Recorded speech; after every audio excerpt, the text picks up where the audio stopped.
Hello, good day everyone. Natutuwa lang ako to, as I go back from school ng aking mga kids, we receive yung feeding nila and let me show you yung mga laman ng mga feeding na ito. So, meron silang saba, ay saging. Meron ding napakaraming white rice. And then, meron ding brown rice.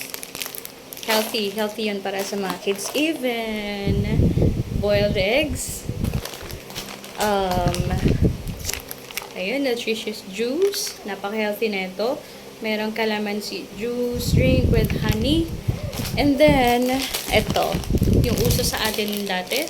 Yung Nutriban. Tawag dito. I'm not sure. Pero sabi dito, enhanced Nutriban carrot. So, carrot flavor siya. And yung pinaka natutuwa ako is ito. Milk. Ayan. Sige. So, parang napakagatang blessing din. I'm not happy na mababa yung weight ng mga anak ko. But then, I feel grateful na merong gantong program yung government or yung school para lang mag-provide ng nutritious foods para sa mga kids. And, yun, parang dagdag blessing din siya in case lang din na mawalan kami ng bigas.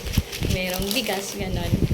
So, yun lang. Thank you. Thank you for having this kind of project.